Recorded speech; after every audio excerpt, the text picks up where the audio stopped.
There we go. Hey, We're on. Top of the morning. how are you? Good. How's it going? Good, good. You Hey, said quiet space, and I'm already anticipating chaos from my animals, but that's so I put that for just well, right. for like fancy reasons, right? Like to try to be fancy, but I know like even my environment's not gonna be that quiet. So don't Well, don't right. be Yeah. harsh on yourself. Anyway, good morning. What up, gang? It's your boy Joe Tang. I'm here with Sue. Sue, please Okay. do me a huge favor. And I Yeah. know we have some context on each other, but I know there's some people on here who are like tuning in for the first time. Cool. Just give them a little bit of background, a little bit of an intro as to who you are. Uh, just a normal lady. Live I in know. Cincinnati, Ohio. I'm a mental health therapist at an elementary school. Um, I love kids and animals probably more than adults, truthfully. And I don't know. I really like relatable comedy and trying to change the world. That's how I would say that. Awesome. Awesome. Yeah. Sue has an amazing personality, by the way. She's down. She's like being super humble right now, but I think you're doing amazing things out in the world, and that's one of the reasons why I want to bring you on here. So, how long have you been in the mental health field? Mental health specifically, this is my 6th year. I've worked with at-risk youth for 9 years now. Yeah. Yeah. Awesome. So I got some really cool opportunities when I went to school.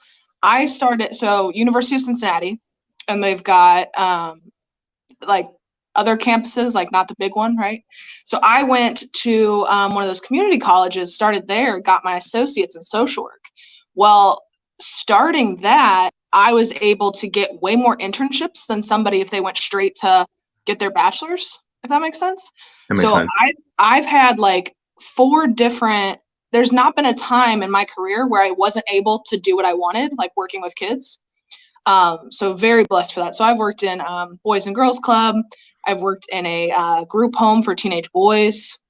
Work where I am now in an elementary school. So yeah, I've had some really cool experience, which I'm so thankful for. That's awesome. So I'm curious, when did you realize that you wanted to be doing what you're doing right now? Because you sound obviously really passionate about it. And for me, that's really fascinating. Is like, when did you make Yeah. that decision to like really commit to? Yeah. So for anyone out there who is a social worker, telling your parents that you want to be a social worker is not a fun conversation. Just money, right? And being able to take care of yourself. And truthfully, if somebody came to me saying like, hey, I want to be a social worker, can you tell me the pros and cons? I'm extremely honest about the cons because I think you should be. Yeah. And you know that you're in the right field if you can manage that. So I must have been 13 or 14 years old. I was on a mission trip in the Appalachian Mountains with church. And Wow. I remember rebuilding or working on a roof and rebuilding some up in a holler. You know what a holler is? I do not know what a holler is. What's a holler? Tennessee and West Virginia and like so country. It's basically a dirt road that leads into the side of a hill, and there's just everyone's little houses all in this holler. Gotcha. So it's like a little community on the side of a hill. Holler. So we're in this holler, and I met this little boy. His name was Dickie. Question Yeah. about hollers. How like large is the community? The one we were in, so this is just based on my experience. The one we were in probably had, I would say 10 trailer homes to actual homes, like spread out between. Yeah. Okay, cool. Yeah. At first I was thinking cul-de-sac. Then But like on the side of a mountain. Yeah. Okay, gotcha. Cool. Yeah. Where like you have to drive like 14 miles to get to the nearest anything. Yeah, that kind of situation.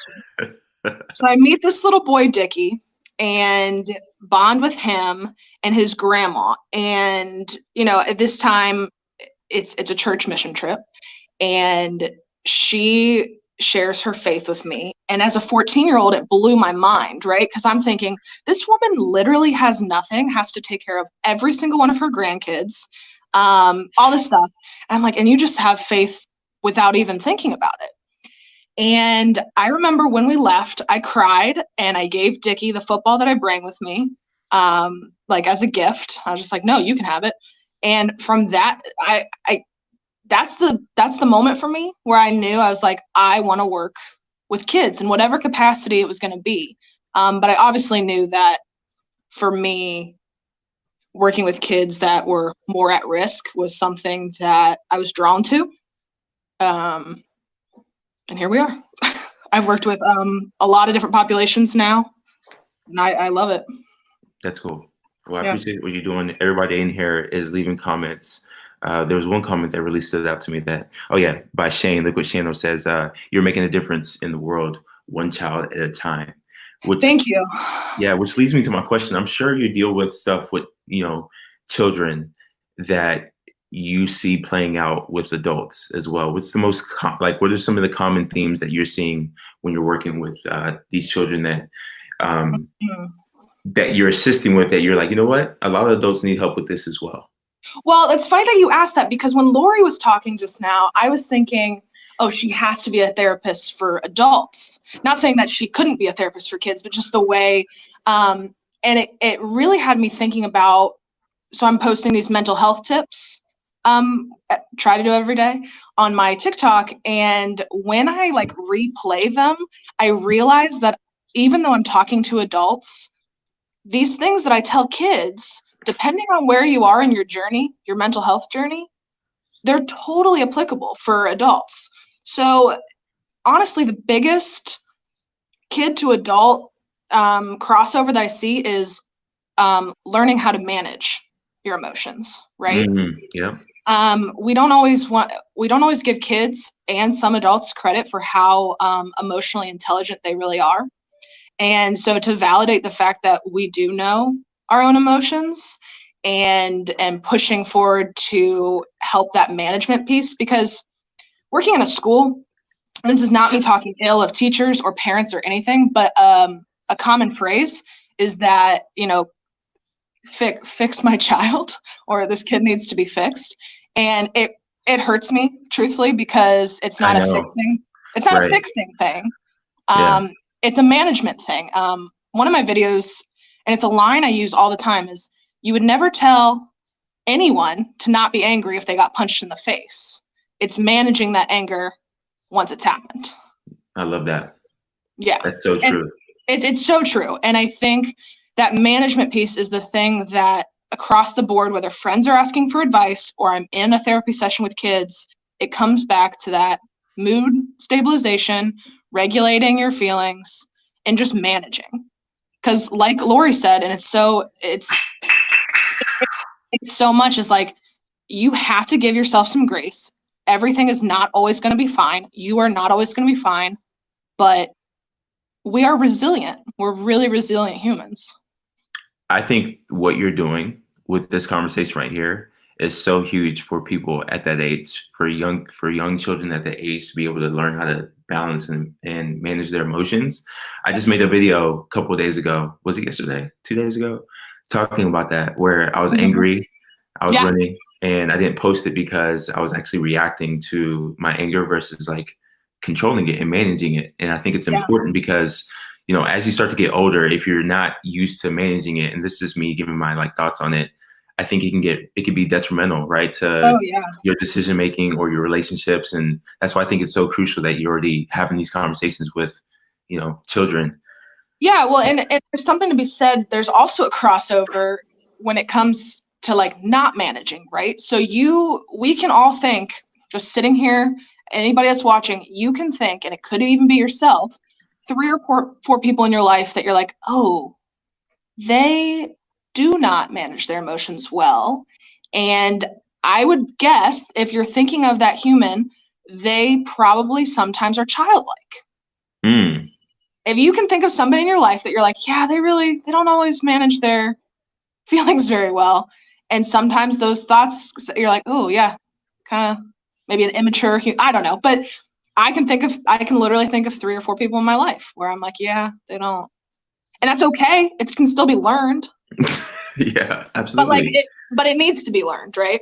I think it's an ongoing process, honestly. Like, I think obviously the earlier the better, but yeah, it's the journey. I think it's like, for me, as much like positivity that I try to spew out there in the world, like I still have my bouts and moments of like dealing with my own emotions and trying to, counsel myself or seek out other people like yourself, or, to try to, see what do I need to do to handle this situation. And so I think it's an ongoing process.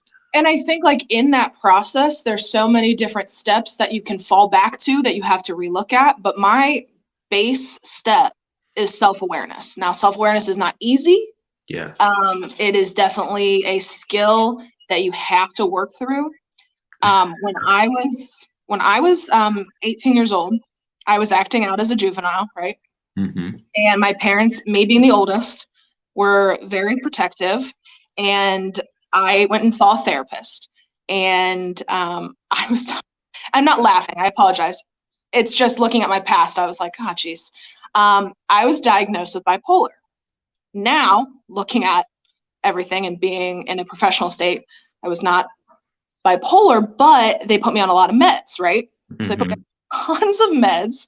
And so if you ask me my thought on meds, I always have a firm stance of, if you're going to do meds, fine, but you need to pair it with therapy. But the meds mess me up. And like, I missed 35 days of my senior year of high school. And when I went to college, I made it my mission to become hyper self-aware so that I could identify any of my triggers, so that I can implement my self-care routine, so that I could take care of me, so I can get off of those meds. And it was a blessing. It took about a year to really, really be able to be in a place where I knew myself backwards and forwards. But that's why I feel so passionate about self-awareness, is because I'm like, I know it works. I know it works. Yeah, big time. How old were you again when you said you decided to go on that journey of like figuring out your triggers? And I guess I was probably 19. Wow, that's young to like even step into that realm, I think. Oh, I was Joe, I was pissed. I was so mad at the fact that, not at my parents necessarily, but the fact that, because they're protective and I love them, but the whole situation that had happened to me and missing so much of my senior year when, and again, I'm not trying to hate on that therapist. I know that she only was taking information really from my parents. But I wasn't symptomatic. I wasn't doing anything dangerous, like it is what it is. But I was determined to get off the meds. Wow. Yeah. I think there's a lot to be said about self-awareness. And I want to touch on that in a second. Let me give people out in the audience. There's a lot of like good conversation happening in the chat. Check this out though. I want to do something special. Like I want to do something cool. I would love to, if anybody out there has questions for, myself or for Sue, please either drop them in the comments, or if you want to I want to bring some people on for the show, like to ask their questions. So if you guys want to get in that queue, literally just text me. No, I was giving Josh a hard time telling him that he needs to get on here. Yeah. Text me 281-901-0141. If you're out of the country, which I don't think, we may have some people out of the country, I don't know, email me and we will send you a link and get you on the show towards the end of this combo. But I just want to give you guys a chance to come on and just kind of share your thoughts, or share like your biggest takeaways, or ask any questions for Sue, because she's obviously like super passionate about this and I love this conversation. So when people say self-awareness, right? So like, I'm a big Gary Vee guy, and like he mentions self-awareness all the time. And, I used to read a lot of like personal development books, and they'll talk about self-awareness. What is self-awareness, and how does one get on the path to discovering themselves? And now that's a heavy question for you too, but I'm curious where you're going to come from with this answer. Well, I think the first thing, and I hate this answer, but it's so true, is the whole like getting on the right path. It's got to be in you. It has to start in you. No one, just because you pick up a book doesn't mean you're going to start going down this path. You have to have that voice that tells you to do it. Yeah. Right. Now, if you are itching and you feel that there is some kind of pull, by all means, read that book. Right. and take those steps to do those things. I think for me, and we already talked about journaling very briefly when Lori was talking. Right. By the way, do you know Lori? I just followed her because I was like, oh man, this lady is everything. Okay, keep going. Sorry, I didn't mean to cut you off. I just was curious about that. Yeah. But journaling has this ability, even though I think verbal communication is incredible, but again, not everyone is especially a child, might not be as emotionally intelligent to be able to talk to you. And some adults the same way.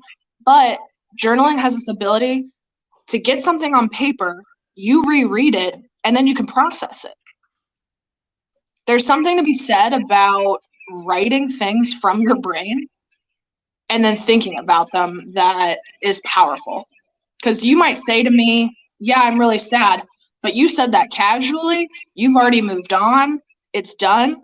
You write it down, you look back at it and you're like, wait, did I just write that? I'm sad. It has a different gravity. And I don't know, I can't tell you the science. I've been out of college for a hot second, but it really does. Like it has some gravity to it. I've always been drawn to writing. I haven't been writing as much as I probably would like to, but I had a guy on my show. He's a TikToker. His name is Nuv the Poet. And some of you guys may have been on that show, but he said one of the most beautiful things I've ever heard about writing. He said that when you get a piece of paper out and you begin to write, just express your emotions on there, the reason we feel comfortable doing that is because the paper is not judging us. Yeah. You know what I mean? So you can literally like throw your ideas to the paper and it won't say anything back to you. It won't judge you. It will like literally take on whatever it is. And going back to what you said about like after you write it and then you read it and you're like, did I just say that? Yeah. I think you start to like have those inner conversations with yourself to, make whatever decisions you need to make to get on that path. So right. Another technique that I use a lot. And again, the words I use, I know they sound like for children, but you can apply them. Thought stopping and thought flipping. This is another self-awareness activity where if you catch yourself spinning, this is especially with people with anxiety, you catch yourself spinning, maybe you're already in a panic attack, rewinding and going through your thoughts and finding that first thought, because fear is a very important emotion, and I want to validate anybody who has anxious thoughts because here's just an example. Yeah. I'm a woman. I see a man walking across on the other side of the street. And I'm going to use the word irrational, but I'm not trying to be condescending by any means. But if you think about it, it's rational versus irrational. So the rational thought that you might have is that man could be dangerous. Right? The irrational thought is that man is dangerous. And then if you say that man is dangerous, you automatically start spinning, right? That man is dangerous. I need to walk faster. What's he doing? He's going to murder me. Because that's where we go. So if you can find that core thought that you had and flip one word, because the only word that was different there to make irrational and rational is could. That man could be dangerous, which is a very rational thought, and it could protect you, right? So I don't know. I love that. I love that activity. Again, it takes some practice, but if you're willing to practice, it's worth it, right? Yeah, for sure. Have you heard of the guy named Marshall it's either Thurman or Thurgood? Yes, I think so. He is he has this product or this course or this topic, this subject matter that he speaks on is about nonviolent communication, which basically is you reminded me of it because of the inner dialogue that you're having with yourself. And I don't know, I'm just curious if you've heard of him before. I've heard of him, and I bet it was in a training at some point in the past, however many years, but I'm going to look him up again because I'll I send love you the link. I hope that's his Yeah. name. And then there's another lady too. And everybody who's out there tuning in, like these are good people to look up. Byron Katie is another one. I don't know Okay. if you've heard of her as well, but No. everything you're saying right now aligns with It's like what? Yeah. where they're teaching. So it'd be cool for you to check them out and just kind of I see will. like Yeah.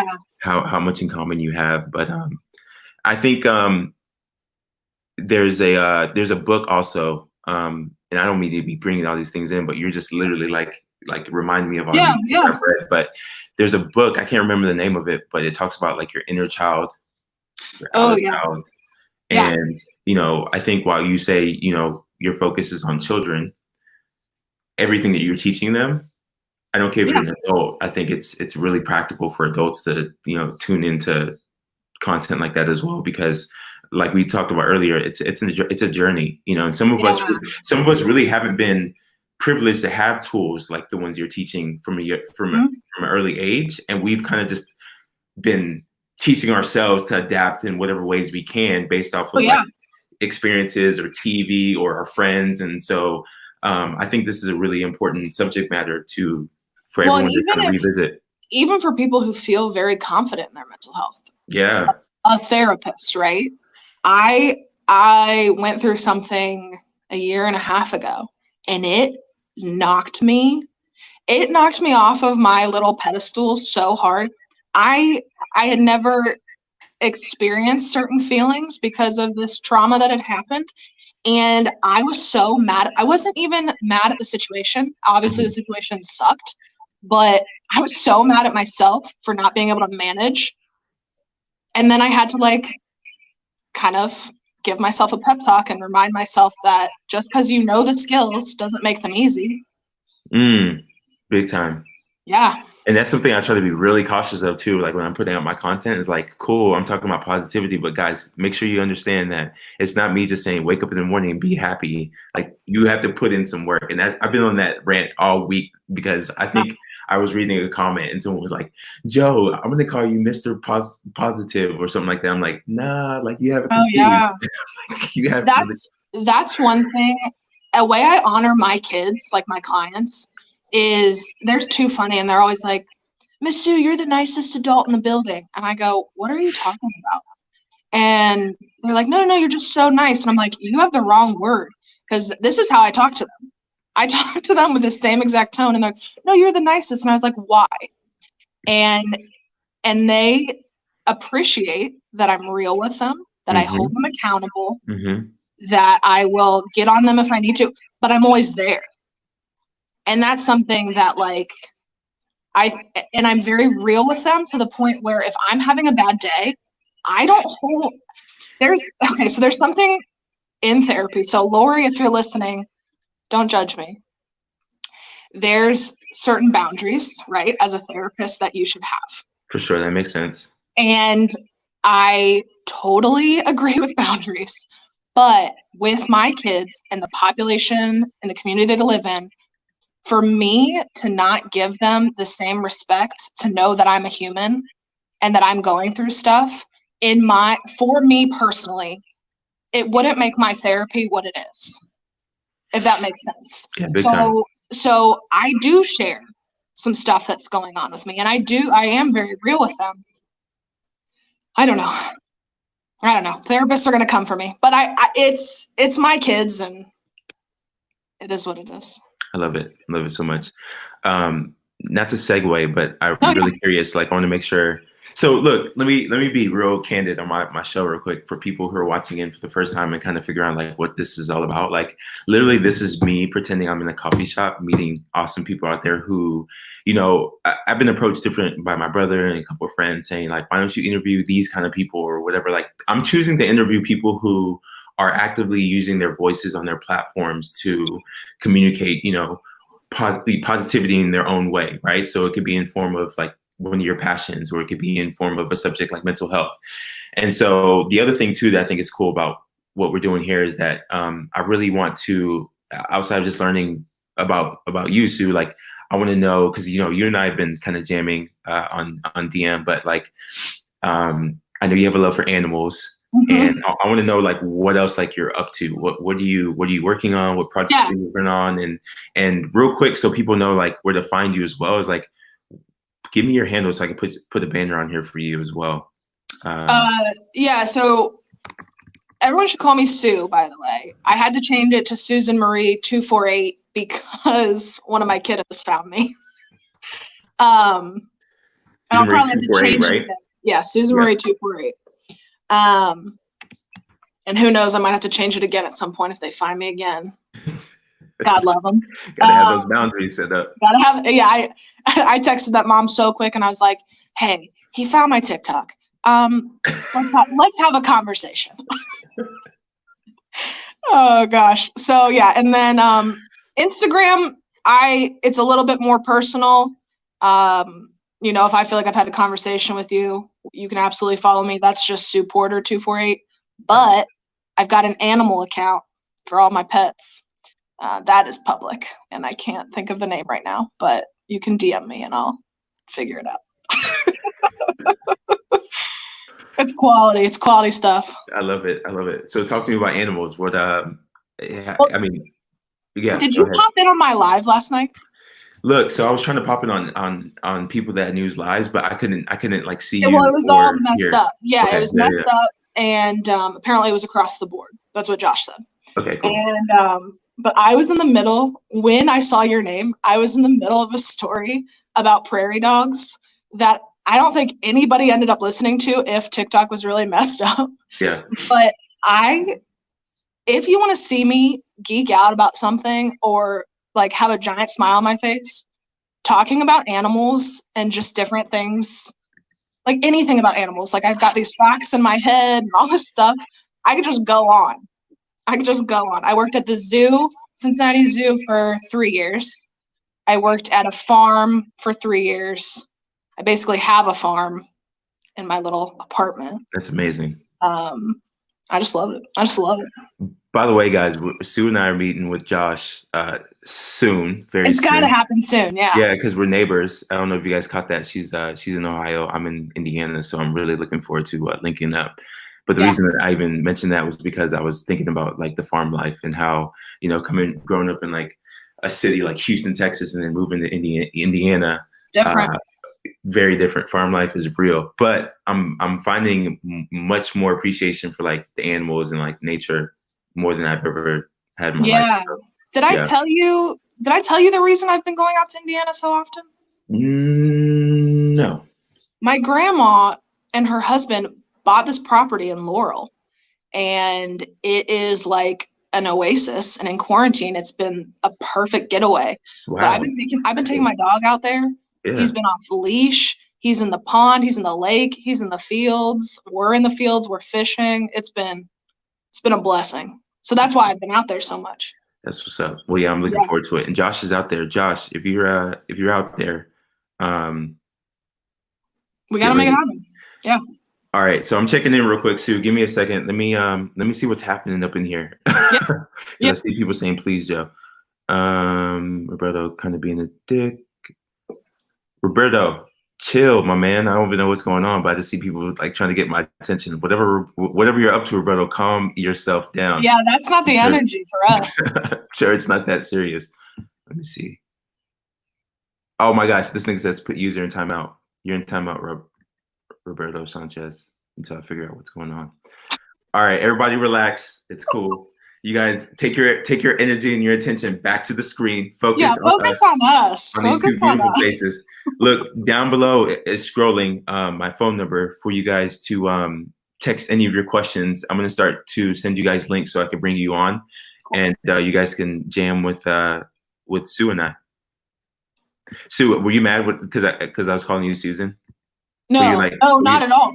Not at all. It's just I'm Sue. You know what I mean? Like, I don't know. Yeah, for sure. Yeah.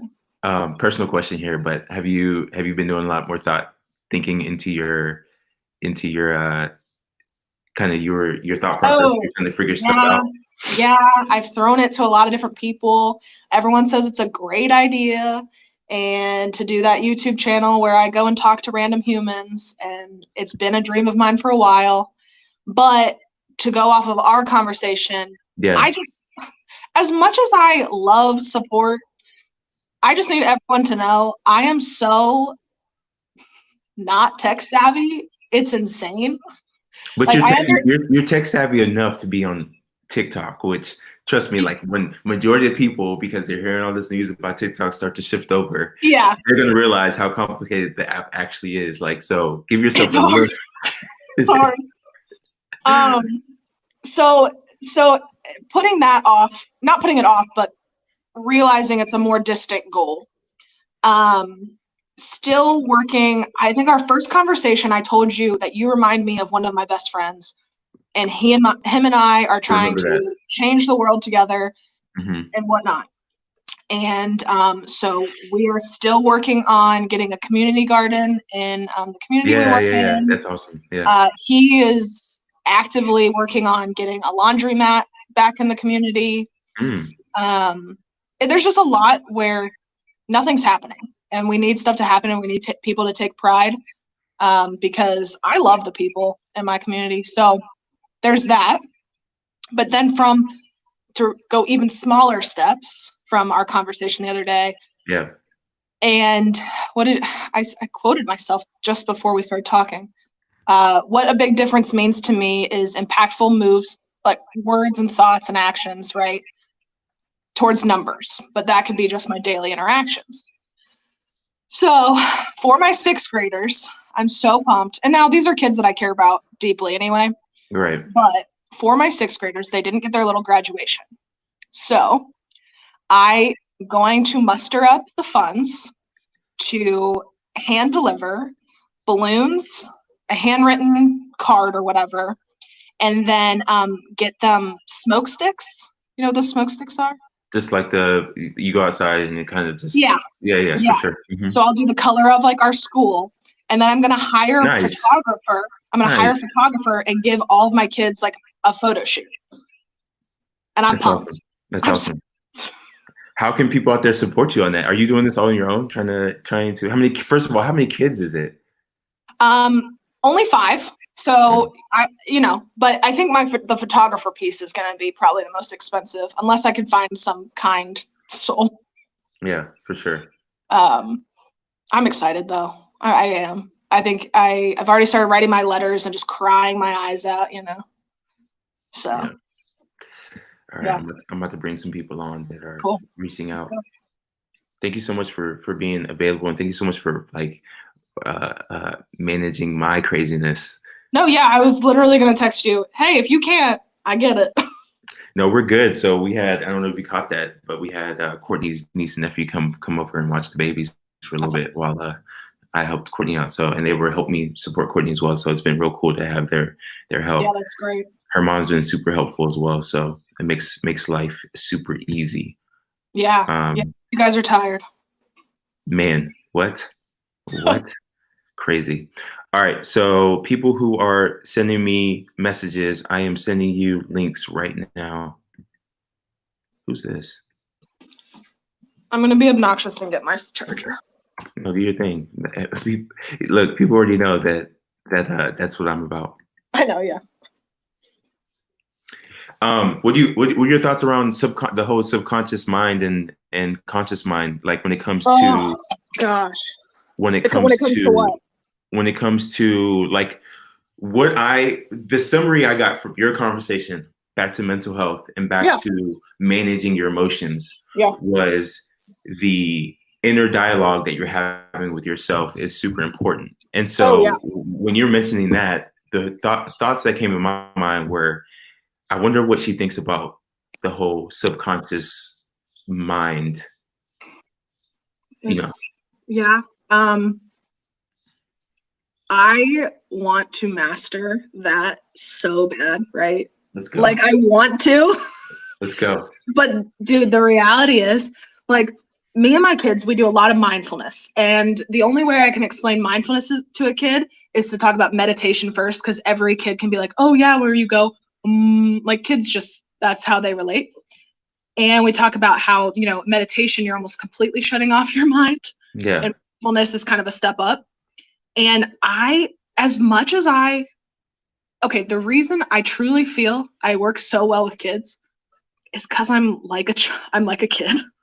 And there are certain things, and this is me being self-aware, there are certain things where I'm like, oh, that will take a lot of me to master. Not that I won't still work towards it, but I am very realistic in my abilities. Yeah, for sure. But I mean, people that can like hone in on that. I mean, I can to a certain degree, right? Because it keeps me sane. But I don't know.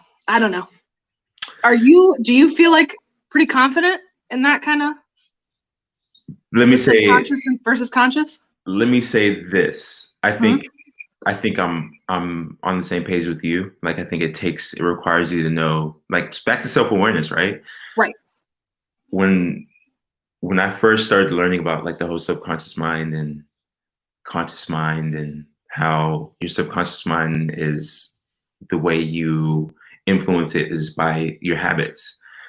I literally started just getting really into meditation and getting really into affirmations and just practicing different things. But I'll tell you this though, Sue, like, it's difficult because you also have to realize that, you know, we live in a world where, I mean, we're going to be influenced by something as simple as like the dialogues in our relationships, or things that have come up from the past that you mentioned the word triggers, like you've been triggered to think a certain way, right? And so like there's so many different like streams of thoughts that you have to try to control, that I think by you saying mastery, I think that's the appropriate word. Like, it really is, because man, I admire those people, right? Like those people.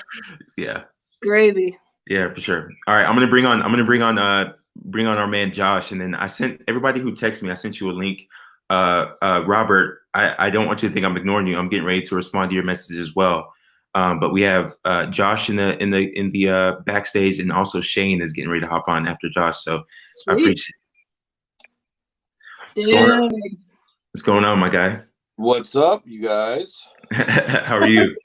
I am allergically stuffed up right now, but I am doing great. I'm doing outstanding. Coming down from 4 days with my kid and just having a great time. And I think I was up till like 2:30 on the phone and emailing and texting people. And yeah, because I got some things going on. So good things, not to sound negative or anything, but I had a whole thing I wanted to talk about, and then I brain dumped it like 2 seconds before you guys brought me on. But the one thing that I think was somebody either said it in the comments or Sue might have said it, but there was it was pride that was spoke on. And there was I actually had this conversation with a friend of mine. She was going through some really deep stuff, and I just didn't know how to help because, number one, she didn't know where she was. She was everywhere all at once.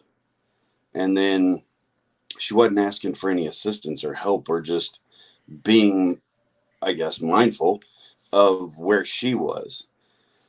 And I said, there's no issue for you asking for help from me, from your parents, from anybody else. And I said, there's two aspects of pride.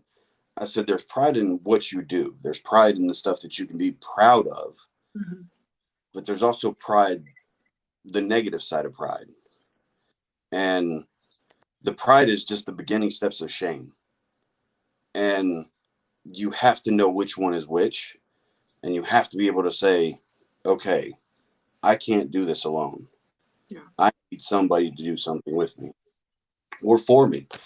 But yeah, that's, and if you guys have thoughts, please feel free. Oh, I feel like we were talking about this maybe in my live the other day about like wanting to fix things and being a fixer and being a friend of somebody who's going through something is so incredibly difficult. That was it. Yeah. Yeah. And so there's two sides of it, right?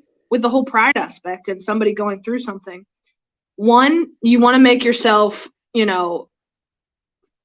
empathetic and kind and realize that maybe they're not going to get there to ask you for the help you need. And so to just validate them and support them is super important. But also something that I've realized as a fixing personality is for the opposite friend, for the friend who is constantly coming to you with their stuff, setting boundaries with that friend is also super hard. Oh yeah, definitely. And I faced that problem with my 15-year-old son, who is 15, and he's, not to get into too much personal stuff, but we've all been 15. We've all went from a child to a young adult, and we have no idea what was going on. So he hasn't figured out, like, not everybody's against him. Not everybody is out to get him. And then I, as a fixer, because it's a prerequisite for a person in the military, apparently, I can't do everything for him, and he has to figure this out for himself, because when he goes into being adult, he's got to be able to go, okay, I can do this, or okay, I can't do this. So I just have to learn to take a step back as his father, because we always want to do stuff for our kids, always. Mm-hmm. And we have to step back and go, I can't do that.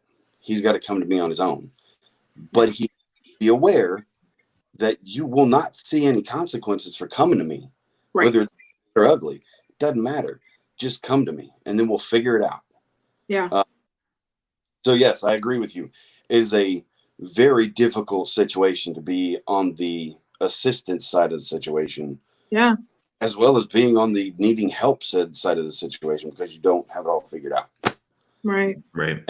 But that's why I love this platform, this medium that Joe, you have started, because you're giving a whole community of people, a whole community of fixers, and a whole community of people just searching for other people that they can help and be helped by others. Yeah. We faced the situation, I think it was like 2 weeks ago, where Joe, you had somebody on the live that was going through it. I mean, she was going through it, and I think her name, Angel was her name. Oh yeah. Now things have gotten better. I do check on her, and I'm sure a lot of the people in the gang check on her. But she's You're a good man. Thanks for that, Josh. That makes me happy. Hey man, I don't do it for thanks. I do it because people need it. Yeah. I've been there. We can't get anywhere by ourselves. So regardless if we're personal friends or just friends on here, we're all in this together. We're on this big old mud ball trying to figure it out all together. So why not give assistance? But yeah, you've done a lot, and bringing people together like myself and Sue and Yvette and TT, people that are mindful enough and able to help. It's just great, dude. I appreciate it. One thing you said that really just to kind of touch on the whole fixing and like your son is being able to let them understand that there's no consequences for them coming and approaching you for whatever their needs are, whatever they're going through. I think it's super important, and something that, I think, again, it's just an important piece to have in communication when you're trying to help people or when you're trying to understand them is, and I don't know if boundaries is the right word because you use that, Sue, but like creating the right boundaries or creating the right environment to be able to allow someone to come in and have those conversations. So I appreciate that takeaway. Well, and those conversations also can help him realize, even if it's just you saying you can come to me, it's helping him realize his own emotional intelligence. One thing that I love to do, and that I feel like I've applied to a lot of my kids, is flipping it on them. So they come to me, they're mad, all this stuff. Maybe they don't come to me, but I still say, I can see that there's something off. And I go, hey, if I came to you with the same problem and you were my therapist, what would you tell me? And I feel like even in a parent role, some of my favorite, and I'm not referring to your son, but like some of my favorite discipline techniques is saying, well, what do you think your punishment should be? Because it builds that emotional intelligence in a kid or a teenager that maybe they didn't realize that they had the ability to process what's going on with themselves, and then throwing it back at them is, I don't know. I love that because, 15, he probably is more emotionally intelligent than he even realizes, Yeah, for sure. And I totally agree with that, because that's one of the methods that I have adopted over the past 2 years. To where usually snap judgment as, you know, being a dad is, well, why'd you do this? Well, this is going to happen. Then you just figure it out. Well, where was the conversation? Where was the lesson learned? So I decided to go, well, you did this. What should you have done? Mm-hmm. What should have been? And then, okay, what do you think would have happened? Well, this would have happened. Okay. Case closed. Yeah. Did you, yeah, but I did what's wrong. Okay, it's a mistake. You know how many mistakes I made in the past 39 years? Dude, that's a long list. So let's not get bogged down in dwell on the mistake. Yeah. Let's focus on the lesson learned from that setting. And as long as you did learn, you're making a move forward. You're making a step forward. And that's all that matters. And Joe, just to go back to what you said was, and this is just, and not only with your kids, this is with your significant others and your friends. You have to be able to be you with no consequences. There has to be acceptance, especially with the ones closest to you. And I don't think anybody knows how imperative that is, because they're all focused on, and I'm not saying everybody, but this is just my perception. Everybody's focused on me and not we. So yeah, that's pretty much the only thing I can say about that one. Well, man, I appreciate you coming on, Josh, always. And man, look, let me, since I have you here in person, do you have some time to chat today? I really do want to hop on the phone with you and share some thoughts. Yeah, brother, my schedule is wide open. Okay. Hey, cool. what about tomorrow? What are you going to be doing tomorrow, Mr. 39? I will have. That's not fit for kids. I will probably starting at noon. Okay. I will have a 4-ounce tumbler full of scotch. Nice. Good. That'll probably be my only one for the day. I'll probably be sleeping or resting or taking. As you should be, man.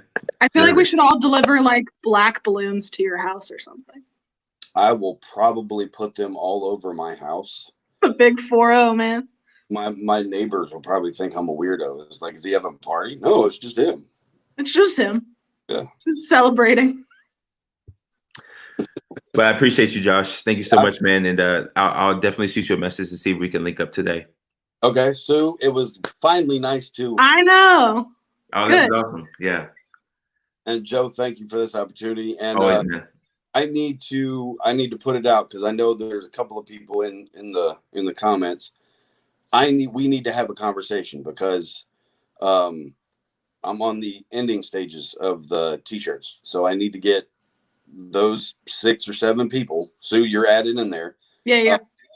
Because I got a couple of ideas for the ending of that. So we need to link up or something. Get on Zoom or StreamYard or whatever. Cool. All right, brother. I'll be in touch, man. Appreciate it. Right. Have a great day. Sue, you have a good day. You too. Bye. Bye. All right, we're gonna pull on my man. Lori, I see you in the backstage. I'm gonna get Shane and then you're next. How fun will it be when we meet in person with Josh? I know, right? It'd be dope, for sure. My man. What's going on, people? What's going on? Hey, Sue, listen, Yeah. I haven't met you yet. I just actually followed you on TikTok because anybody that Joe recommends, I'm all about, right? So Great, first thank of all, you. Joe, you said it's coffee shop. So cheers to coffee to all of you. Look, you guys are gonna dig this. Cheers. Tell me more. Cheers. Okay. That's fantastic, man. That's fantastic. I love it. Hey, listen, Sue. The reason I wanted to hop on, and I'm kind of in the middle of doing work over here, but I've been listening in the background. Here's the thing.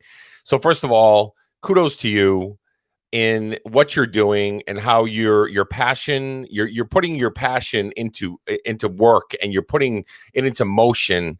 And you're making impacts in these children's lives, one step at a time, one child at a time. I think that's absolutely incredible because I think that that's the foundation of where we're at, right? And I think that that's the foundation for our future, our foundation for where we are now, and giving these kids the skill set to be able to process through stuff is so honorable, and I'm appreciative of you and the things that you do. That's incredible. Kudos so to you. much. Thank you. Love that, Shane. You know, one of the things I wanted to bring up was this. I love the fact that you, when you talked about earlier on how, I think you were saying you were having a conversation and you were talking about how it was kind of relatable to an adult, but you know, you talk to kids and it's relatable. Here's the thing. I love one of the things that I wrote down. I'm taking notes over here. Look at, I'm doing my regular work and I'm taking notes and all kinds of stuff. There's two things that I took notes on. One of them was about writing, right? Journaling. You talked about journaling. And so me personally, when I was going through, I was in the comments and I was talking to a couple people that were in there about my own addictions and my own things that I had with food, right? So I had these things that I had to process through and lose weight and all this different stuff. And I started a podcast and all this other stuff. But first, it all started with journaling, okay? So it's all about every day writing down the goods, the bads, the indifference, the everything. And it was able to get those inner demons out onto a paper to be able to say, whoop, it has gone, for me to be able to say how each day I was able to process. So I love that recommendation of journaling. Anybody that's listening, you know, think about that. When you put it on paper, you quantify what you're going through, right? Exactly. And the whole thought flipping and identifying that irrational thought, when you write it down, actually, it's way easier to identify an irrational thought when it's written in front of you. I totally agree. I love that. I love that so much. Yes. And the other piece I will be making a commitment today to get my journal back out and start writing because I've neglected it and it's collecting dust. And now that I have you two on the call, I'm definitely going to make sure I bring it back out. Yes, Joe. I'm going to hold you to that. I'm going to hold you to that, man. We got to do it. Right? Yeah. The other thing I was going to say is that I thought of, and I always bring this up whenever I put out Coffee Talk or I talk to people and we're having conversations around the thought process of things. I always say the way we talk to our children should be the way we talk to ourselves, right? So when you're talking to kids and you're saying, hey, listen, life is nothing but an oyster. You can go out there and accomplish whatever you want to. It's so wide open. It's so whatever. And a lot of times when you were talking about earlier how it's relatable as an adult, I love the fact that it's so true in the fact that we doubt ourselves, we berate ourselves, we bring ourselves down and all this different stuff. But we'll talk to a kid about, hey, potential is so great. Yeah. It's so amazing. We forget to do that with ourselves. So it's so relatable. We need to start maybe translate that over us as adults. I really got me thinking. You got my brain going. So now I'm like tick, tick, tick all over the place. But I appreciate you sharing that. Yeah. Or even finding that middle ground, right? So if somebody talks so highly to a kid and puts this big, the oyster's world's your oyster or whatever, you know, yeah. and then the opposite way you're just saying adults talking so poorly. Well, one thing that I really try to do, my kid might tell me, especially sixth graders, right? They might say, Miss Sue, I want to create video games. That's my job, or I want to be a YouTuber. That's what I want my career to be. Well, for me, you know, not saying that this kid can't do it by any means. I say, okay, how do we get there? How do we do that? Because I think there's two ways that a lot of people talk to kids. Oh, that's an amazing dream. Do it. Oh my, you could, whatever. And then there's that's stupid. You're not gonna be able to do it. Right. Neither of those are beneficial for the kid, to be honest. Yeah. We or ourselves, right? If we're constantly telling ourselves, I can do anything I want, or the opposite, we're not gonna accomplish much, right? It's that middle ground of holding yourself accountable, figuring out steps to achieve a goal, still knowing that you have every ability inside of you to do what you want, but being able to, I don't like the word realistic, but at the same time, there is something about that word that can be incredibly empowering, right? Like, hey, I've got some realistic dreams that I know I'm gonna crush. And that's, I don't know, I think something about that's really empowering. I love what you're saying, and the word that popped in my mind to either be a substitute or to partner with that would be practical, right? So you're making the conversation practical, because we could dream all day or we can down talk all day, but like that doesn't get us into motion. I think, you know, bringing it back into finding what's the practical next steps to solving that problem or doing that thing is very important, I think, in my opinion. Yeah, and in my world, I deal with a lot of business owners, right? A lot of people that run multi-million-dollar businesses, and we have lots of conversations about things. And in the business world, we use the acronym SMART goals, right? SMART, specific, measurable, realistic is the biggest ones, is the biggest piece of it. And I think that if you give yourself realistic goals, but you're also achievable goals, these have to be achievable, right? You can chip away at that really big goal that you might have in small incremental bites, and you feel accomplished when you do. And I think that that's really important. I think you, one of the things I think you just said was really important is the fact that we work with kids or we work with people. I'm a positive realist, right? I know, listen, life is not always just unicorns, rainbows, and all kinds of sunshine, right? But I love the fact that you talked about if you set up a goal and you're going to talk about, okay, this is the direction you want to move in. How do we get there, right? What's the steps that we have to go to be able to give ourselves checks in the road, give ourselves those temperature gauges to be able to get there? I love that because that's something we could do as humans and adults to be able to say, hey, listen, you need to give yourself a path of how you're going to get there. And to Joe's point earlier about being Mr. Positive Patty, it takes work. It takes effort. You got to be able to, you got to grind it out. You got to really work at it if you really want something to be able to keep on working. It doesn't just fall in your lap, you know? So I appreciate you, Sue. This has been great. I love listening to this, and I love positive energy, and I love all that stuff. So it's great. We love having you, Shane. And I just, this idea just popped in my mind. I think, I don't know if you're selling merch or if you have any merch, but if you do, one of your ideas should be definitely like a journal with checklists, like something around that concept, because dude, like you really are bringing that back into my mind. I do sell merch, and that's going to be another item I got to work on right yes, now. Let's go. You should, for sure. That's awesome. Well, love having you on here, Shane. Man, just your presence is awesome. You've been very, very supportive, and you're doing amazing things on your platform as well. So I'm glad that you two got a chance to, dialogue a little bit, and just keep coming back, my man. Okay, I appreciate it, guys. Have a great day, okay? All right, you too. See you later. Bye-bye. That was fun. How you like it? Now I know what they're talking about with his voice. That's great.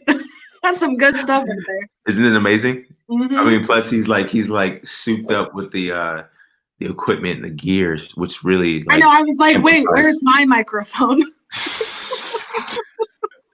We'll get there. We'll get there. Well, let's get our journals out and start listing out the steps to get there. To get where Shane is, yeah. Boom! Look who I have. Oh, nice. Hey, hey! I'm trying to make it so I'm not like shaking around. So you're good. Sorry. You're Here good. we go. You're good. Oh, first of all, happy birthday, Shane! And I need Shane to do like my intros. Like seriously, gosh. like I'm like Shane, hit me up. I need to do because I have one book out. I have a second book coming out eventually, and like I have some videography, and his voice is perfect for that. So Shane, hit me up, dude. Let's go. Shane, get on it. Oh, Sue, I got somebody special. He's kind of the star in my lives, but I want to show you. Oh, Link. Link. Hi, Link. Mine are zonked.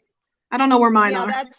That's my dude. Literally, when I go in my lives, I'm like, okay, people are going to ask me questions. First thing, they're like, where's Link? I'm like, yeah. Hello, I'm not chopped liver here. Yeah, that's so funny. I love that. Link, male or female? Link is male, and I have Clover. Both are rescues. Link's story is his mom, him and his brother were sort of away from their litter. And so my rescue friends, I do animal rescue too. So every time Sue was talking, I'm like, Sue's my new best friend now. I was already saying that in my mind too. I was like, you guys have so much in common. So my bestie. But so he was bottle fed. So he has a deviated septum. So because he has a deviated septum, his nose always crusted. So I'm always having to clean his face off. So it's kind of gross, but it is what it is. Cute. Animals are, I deal with clients who I have clients. I therapy therapists, and I get therapy from therapists. So people are sometimes not honest, or they think because you're a therapist or because you do alternative therapy. And alternative therapy is a little different than traditional therapy, meaning I do a lot of energy work, a lot of balancing, a lot of like making sure that your breathing is good, Oh, cool. teaching people Yeah. how to Cool. meditate. Cool. Awesome. And so it helps, and it especially helps kids. So you and I should totally talk offline as well. Yeah. Because I do a lot of PTSD work. I do a lot of, I work with Vietnam veterans a lot. I deal with domestic violence. I deal with first responders, things like that in my real day. And so I'm a little jaded in the people world, not as much in the animal world. And I also, my approach to people, it was so funny. And I was putting it in the comments. I blur my boundaries all the time. Okay. All Cool. the time. So let me explain why. Because you're not alone. If you come to me, I suffer from anxiety disorder. Right. I suffer from that. And like, just in general, just trying to figure out life, right? That's why my YouTube channel is almost doing life right. Because no matter how you try to have it together, not everybody has it together. And if they say they do, then you probably don't want them as your therapist, right? No. So like, yeah. For me, I'm like, I want to be able to relate to you. So if you're sitting here and telling me you have anxiety, and I can tell you, oh, I had anxiety attacks too, and this is exactly like, I know where you're coming from. And I also deal with a lot of grief, right? Yeah. But my approach is not for everyone. Let me explain. I don't have time to babysit someone. Right. That is not my jam. Now remember, No. I deal a lot with adults, and I deal with high school children. Mm-hmm. And people who they need the direct approach. Some people, they need you to tell them it's going to be okay. It's going to be fine. You're good. And then I don't have time for the people who, I understand if you don't have the tools in your toolbox. Like, I get that. Like, part of where am I looking? Here we go. Part of my job, I'm like, where am I supposed to look at? Part of my job is to help yourself. I'm not a miracle worker. I'm simply just putting tools in your toolbox and saying, see this wrench? This is how you use the wrench. Mm-hmm. So a lot of times why people don't like going to therapy is it's just like, so how are you doing today? Mm-hmm. Okay. All right. Okay. Well, our session's over. I'll see you. Just breathe. And I'm more like, okay, listen, don't bother coming to me if you don't want to learn the tools. And I am very much direct. Most of my clients, and when I do public speaking, I do big auditorium speaking. It's so funny, Joe, you mentioned Gary Vee, and he's like my spirit animal. So think of Gary Vee, and now think of me. Yep. That's how I talk to my clients. Yeah. People want that though. I think like people just want you to be real with them without, packaging it in a way that makes you as the host or the speaker look special amongst, many, right? Like people just want you to be down to earth and give it to me like straight. I think more people want it than not. Some people might There's not, a big part of like when you're building a relationship, honesty is what builds a relationship. So if you're trying to have this rapport with your client, honesty is where it's going to come in. Yeah, for sure. So I like that. I love that. I love that a lot, that you're like that. Well, and another thing I do is I have a true crime podcast that I do with my husband. That's what this mug says. I knew this all. As I suspected all along, I was right. But it's funny, and I do that because I deal with a lot of. So if someone's in peril, and you know how they have and you should know this, Sue, just in your line of work there with children, is the crisis calls, right? So I've been through it in my own house. My son, he's 24. He's doing really well now. But when he was 18, he did try to overdose and kill himself. And it was him just going into the world and like feeling stressed. And people are like, well, didn't you see that coming? I'm like, okay, first of all, I'm his mom. He doesn't really listen to me. It's not like he's going to say, oh, Mom, you're a therapist. I get it. And now I'm kind of seeing the same thing even with my daughter who's 13. I'm having to therapy her without being a therapist. Yeah. Like she's struggling with anxiety, and she's struggling with depression and stress. And how do you handle that? I want to go in and be like, okay, oh my God, I'm your mom. Like I do this as a living. Just come here, talk to me. Right. No. Right. I have to go. Oh, patience. And I have to, so I say that because I think a lot of people go into this world, or they go to a therapist thinking that we have all of these answers. We do, but to say what you were saying earlier, I know that what I'm supposed to be doing. Does that mean I'm doing it? Right. Not always. Oh, one of my favorite lines I say is, "I'm not the end all be all." No. You're right. No. Yeah. No. And it's funny too, Sue, because when you were talking, and I was listening to you and Joe talk, and I know that, and I was listening to you say when you were going through something a while back and you were, it kind of knocked you off your feet. I think that is something that all therapists. Lori, I think you're frozen a little bit. We can hear you. I I just know that you're a little, frozen there. Wait. Am I? Can you see? Can you see the same thing, Sue?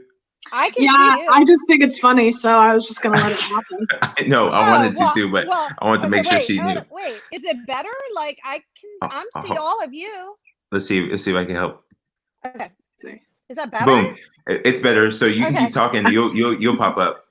Oh, great. Well, I'm sure my face was like this. It was great. It was really good. It was awesome. Love you so much. But I was thinking like when you were saying, excuse me, that you had gone through something and it knocked you off your feet. Mm-hmm. For sure. I think that people need to understand that no matter what you plan for, and this is the biggest mistake I see in my adult clients, is, okay, I have a plan. This is my plan. Mm-hmm. A plan doesn't mean it's the plan.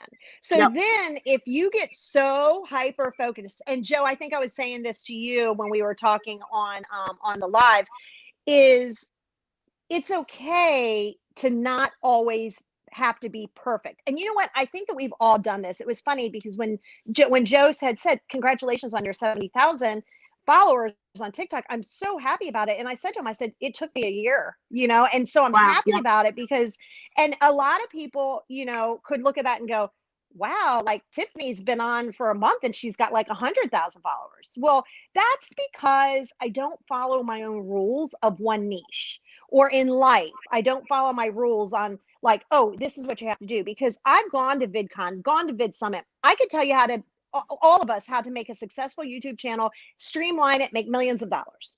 The thing is with that is, what are you going to do with this fame when you get it? Like, what are you doing to leverage it? Like, and so that's why for me, I'm a slow grower, because I don't always stick to my niche, because my life isn't one niche. Then that's kind of like, okay, I get it. But like right now, if I said, Joe, you have 7 million followers on TikTok, you're verified, all is great. You're going to be like, okay, cool. And then I'm going to be like, now what are you going to do with it? Mm-hmm. You better have a plan with that, because I say TikTok because we're all TikTokers here. Right. That makes us sound like we're 15, but whatevs. We're all successful TikTokers here.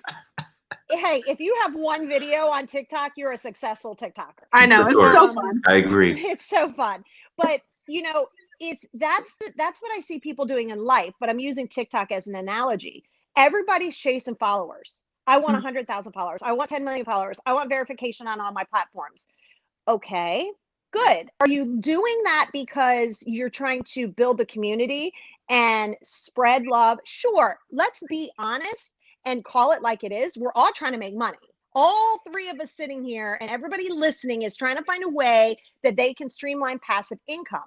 However, you don't want to sacrifice who you are in the mix of that, because then you will not sustain that success. You might have that instant success, but you won't be able to sustain it. So when, at least for me, instead of chasing just numbers, I like to make sure that, okay, are these people I'm engaging with? And I've had people say, well, am I supposed to follow everybody that follows me? No. My rule of thumb of following or building a community is, do we engage? I'm not interested in having you as a number. In life, I'm not interested in being married to you just because my mom thinks I should be married. In life, I'm not interested in doing that. And I think so many people get caught up on, I need to do this perfect. I need to get the next best thing. Because there is no number that you're going to be satisfied with. Like, if you have 5,000 numbers, you're going to be like, I want 6,000. If you have 10,000 in the bank, you want 20,000. Sometimes you have to pause and say, what am I appreciative of? Yeah. It can be simple things, like simple things we take for granted. For me, a lot of times, and it might sound weird to people, I literally go, thank you for my vision. Thank you for letting me be able to breathe oxygen. Thank you. Like, let me pause. Let me not be so, oh man, I gotta crank out my content. I gotta cook dinner. I gotta be perfect. Because guess what? Sometimes we're not. And one of the things that I will say in my adult clients that I see, Sue, is 75%, because some of it is, I deal with PTSD, so some of it is situational, but 75% of my clients are dealing with not dealing with childhood traumas or things that have happened in their childhood, or they go, that's okay. Like, that was like way longer. Yeah. Like, I'm 49 years old. I don't know anybody who's had a Brady Bunch life or a Leave It to Beaver type life. Right. And I think that that's important, is to say, guess what? It's okay to not be okay. It's okay to not need another person's validation. And I know, especially you guys know, because you're on TikTok as well, I have a lot of people reach out and go, well, if I go live, what if nobody shows up? I'm like, well, then who cares? Like, who cares? No, and it's so fun. I talk to myself. I literally am like, well, I'm gonna tell a story. Yeah, Look, and if nobody hears me, nobody hears me. The whole basis around this show and the whole basis around like what I do on my live is purely for engagement. Like I'm not confused about like social media. Like, I'm in it for people, and I think people get so caught up into, social media is this one big machine that's all about comments, likes, and everything that you're saying, Lori. And I'm like, no, it's not. It's actually human beings that are pushing the buttons, and I want to get to know each and every one of those human beings, because regardless of what we're trying to promote onto the world, like, in order to sell our thing, and you guys are familiar with this if you guys watch Gary Vee, like, we need people's attention. And I know the best way to get people's attention is by building that relationship. And so I really do appreciate this conversation. Hold up, ladies, real quick. So forget her name. Good Lord, someone help me out with her name that Josh was bringing up. She was in the comments. She had a really important question. I want to make sure we help her. Angel. Okay. I just blocked her though on accident. I was trying to like feature her question up here. And you blocked her. People. That is not how you engage, Joe.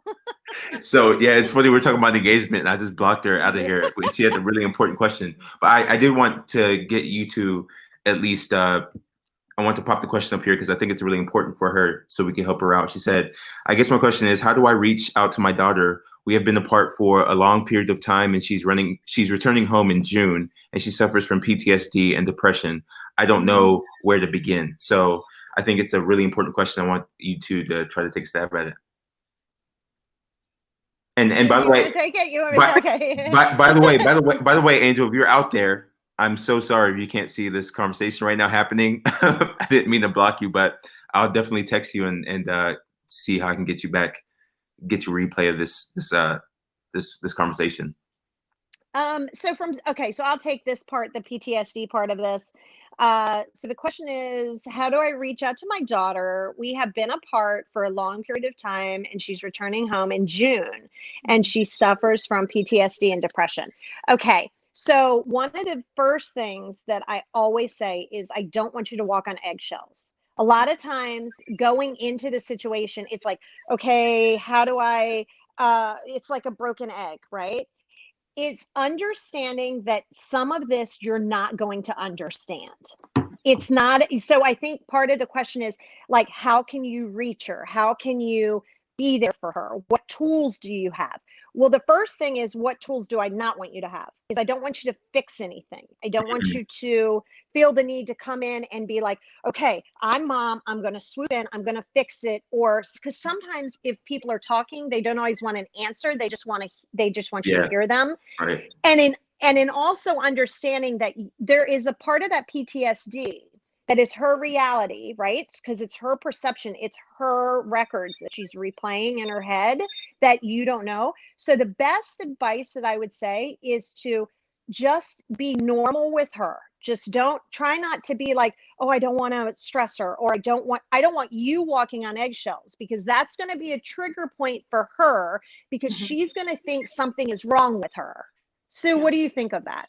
I would also say, if you can anticipate, but that even seems presumptuous, recognize that you might have some feelings that you didn't know were going to come up. Can you fully prepare for that? No, absolutely not. But recognize this is a situation that is going to have a lot of emotion in it for both parties, right? And you might not even see that coming from her, depending on where she is at in her journey and what she's feeling that day, right? But for you personally, like, you already have feelings. We can see that you're nervous, you're anxious about it, but there might be others that you didn't realize that you're going to have. Sit in that. It's okay, right? Process it afterwards. I would say the main tool, kind of like Lord, that you should show up with is just love, right? I don't think you need more than that. Just show up with love.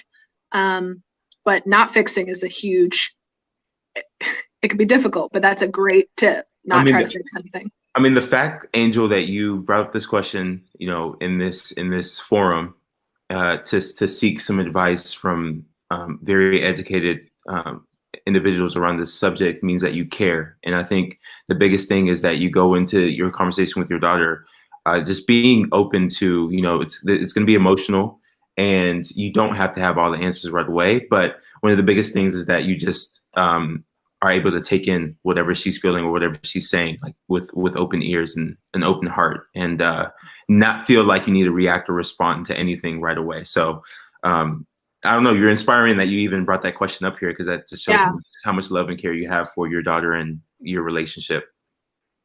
That's awesome. Also, one more thing that I thought about, keep in mind, nothing might happen, right? At first, it might just be this joyous occasion. You're like, oh my gosh, we're back, and nothing might happen. Realize that stuff could be brought up now that she's back. Right. Which is definitely part of a lot of people's issues is expectation. Yeah. So sometimes you're projecting too, like, oh my gosh, you're playing out these scenarios. So that's where anxiety comes in. So depression is rumination. So that's old stuff. Anxiety is forward thinking, like what could happen. These are the stories I'm playing out. And it's similar to what Sue just said, is it might not be this, oh my God, I love you so much and I miss you. And so it's about trending your expectations down to reality and understanding that not everybody is you. So not everyone is going to process things the way that you process them. And that's actually very much okay. And it's also okay for you to be angry, because a lot of people feel like they're not allowed to have anger. Like, I'm supposed to be super, super caring and not have anger. Then that's not being honest. So it's just about being in the communication section of your brain and going, okay, how can I think about this? Because there's that filter that a lot of us don't use. We think and it just comes right out, or we overthink is even worse, and then we never let it come out. So it's just about letting it streamline out through the process. That's all. Awesome. Love it. Thank you, ladies. Real quick, because I'm still lost in the sauce. Whose birthday is it? Is it Shane's birthday or is it Josh's birthday? Josh's is tomorrow. Oh, I thought it was Shane's birthday. I don't know. I see people in the comments saying happy birthday to Shane too. So I just wanted to make sure, because I felt I bad. don't know about Shane. Okay. Josh's is tomorrow.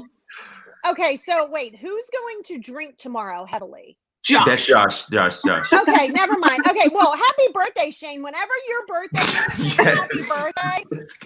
So Josh, happy birthday, Josh. And Shane, that's an early or a late birthday for you. I just saw people saying happy birthday to Shane. I was like, damn, I didn't even get a chance to say happy birthday to my man. So yeah, well, it's Josh. Hey, happy birthday, Josh. Well, Josh, happy birthday. We'll pretend this is a whole. Let's see, it's 5 o'clock somewhere. We'll pretend this is all for you. So cheers to you, Josh. Love you for that. Let's go. So Joe, I have a question for you. Yeah, let's go. I love it. Okay. I have a question for you. So if I gave you a magic wand, and I said, here's a bippity boppity boo wand for Joe. Yeah. Not for anybody else. What would you say the top 3 things in your life right now for Joe, not the wife, not the children, but for Joe? What areas of your life are you most focused in working on? I think I'm always focused on. That's a good question, by the way. I haven't had that question. Magic presented wand to me in a question while. is good. Yeah, I think I'm constantly working on my communication. Just because I'm a big relationship guy, and I feel like one of the basis core like foundations of relationships is how you communicate. So more not from a sense of like how do I articulate or how do I speak a certain way, but more from a standpoint of can I find the patience to deal with different scenarios? Can I find the patience to listen and like understand where people are coming from? That's a big thing that I like I'm focused on in my life. Outside of that, I mean, it's just my health, and you said not my kids. That's a tough one. It's my health. I know. And I do believe. Let's see. Sue said self-awareness. Yes, absolutely. I think that's definitely shouldn't that be part of it? Yeah. Yeah, for sure. Because I was going to talk about like how I'm meditating and like just really trying to be one with myself. As consistently like master that skill. I think that's what we were talking about earlier, Sue. So those would be the three areas for me. Well, and it's funny because like, when we do this again, I definitely want to give tips on how do you stay present in the moment? Like what are some, because I think people are misunderstood or they misunderstand the concept of meditation. They think you're supposed to be like all my mind is clear. And I'm like, dude, that is not the only way to meditate. You know what I mean? And so it's just kind of that. And I wanted to ask that because when I did see your video the other day, Joe, of you when you were like, I was going to post something and I was really angry and I didn't post it. I wanted to say to you, be angry. You don't have to post it. I get exactly. it. But you know how I feel about journaling. I said it in live. Sue said it. And you can even, what I recommend, and it sounds silly or might sound silly to others, is use TikTok as you know how you can private your videos. Why don't you use it? Like I like to use it too as like a video vlog for myself. For sure. But just a private one of saying, you know what? Like, I don't know what I want to do today. Like, why did I not batch content create? Like I allow myself in that. And then I can go back and watch it and go, okay, I'm allowed that. So it's kind of good to kind of see it. So even if you don't want to journal it, you can write. But I agree that there's something to do with notes. We're getting it out on paper. But I say that because Joe, I think that's one thing that attracted me to your channel, to you as a person, right? Because something's going to attract you to a channel and then you have to put a person behind it. And Sue, I think I'm following you, but just make sure I am. It is what it is. Yeah, no, but I want to make sure that I am because I was looking for you. If I'm not, message me because I will. But it's because you are real. And I will tell you this, and it's sad but true. Positivity is not going to be a fast grower.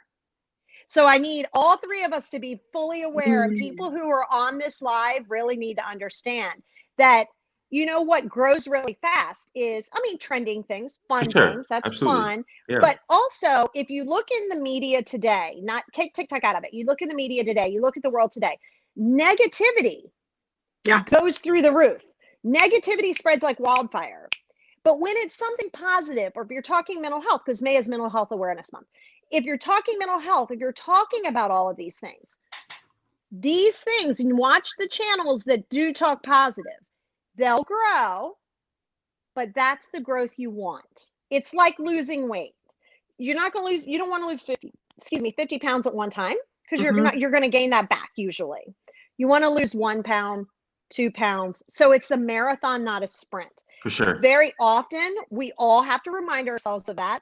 We are all human. That's a good reminder. mean, it is something important to know that your message is important. Yeah. Your message is longevity. A lot of times, though, as much as people say that they want to feel better and that they want to be positive, it's so much easier for all of us. It's so much easier to be negative. I can't. And that's another thing. Watch the verbiage you feed your mind. Like a lot of things that you say to yourself, you would never say that to your children or your wife or your husband. Is I can't, I shouldn't, why didn't I? I'll never be able to. I'm not good enough. I'm too fat. I'm too small. I'm too tall. I'm too whatever, and it's that language is truly what's affecting you. And just like Gary Vee says, to take a chapter out of his book. Just show up. Yeah. Just show up. The effort matters for sure. The effort matters. But yeah, so I have a client. I know. I do too. I do like this has been what I always love when the episodes just go longer than I anticipated. I know it's awesome. So for me to have, we should do this more. We got to do this more. Maybe like Transformational Tuesday or Therapy Tuesday or something. No, it's definitely really an important conversation for everybody who's out there. Thank you guys for tuning in. What I want to just share real quick, which I think will be cool. Are you two ladies on Twitter? I need to be on Twitter. I don't need to be on Twitter. I need to be. Right now, it's just really, I have my Instagram, which is obviously official Lori Wheeler, my TikTok Lori Wheeler. My podcast is Amateur Investigator. YouTube is Almost Doing Life Right, which you can find on here. And my Twitter is out there as official Lori Wheeler. Is it used right now? No.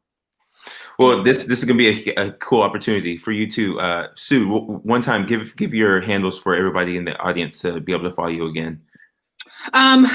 Yeah. So Susan Marie 248, and please recognize that I am a teenage boy at heart, and that's why I don't. Sorry. When you go to my page, it's me. It's who I am. There's no hiding it, and man, you'll get a taste for my relatable comedy if you think it's fun. Love it. And then again, like I said, you can follow me on Instagram, which is Sue Porter 248. But that is private, so I apologize if I'm like, I don't know who you are. But you can always message me on TikTok and we can make that happen. Cool. Well, what I want to suggest is I always tell people to share your top takeaway from this entire conversation. There's been a lot of great talk here, and if you could just tweet me at Joe Atang. I'm at Joe Atang everywhere, but tweet me. I want to see if we can keep this conversation rolling. Like if you have questions, we didn't get a chance to address it, or you want to meet either Sue or Lori, definitely tweet me and let me know what you're thinking, what's on your mind. But I appreciate you two ladies so much. Thank you so much for making time to be on the show. Cheers, big cheers, and for everybody out there, the Atang gang, thank you for tuning in. I like this format. I like bringing on guests more than I like the virtual hugs for TikTok Live, but for this format, I like bringing on guests and having like a specific topic because I feel like people are just more engaged into it. So thank you, ladies, for being here today, and thank you for having me. Absolutely. Thanks, Joe. And I look forward to seeing some of your tweets. All right, have a good day. Bye. Bye. All right, I will see you. Thanks so much. Appreciate you. Thanks. You're the bomb. You'rebomb.com. Now I gotta figure out how to turn this off. Get on Twitter. You're good. I'm about to kick you out. Okay, good. All right. Bye-bye. Bye. All right. So you guys, I appreciate it. I like this format a lot. My sister texted me and said she could see me reading the comments. Yo, I really can though. Like I can't focus on just one. Like I have to try to keep everybody in line. There was a lot going on in the comment section. So anyway, for those people who were in there trying to keep the peace in the comments, thank you so much. Don't forget to tweet me. It takes a second, guys. That's how you really learn things and process things, is by resharing it. So make tweeting me part of your journal process today. Please go show love to Sue. She stepped up kind of last minute and was on the show. And please go show love to, Lori, Shane, Josh. Those are my 3 people out there. But today is Wednesday. Happy Wednesday. Sending out all my love. Make sure that you guys just continue to just better yourself, and let's keep growing. All right, let's hang out.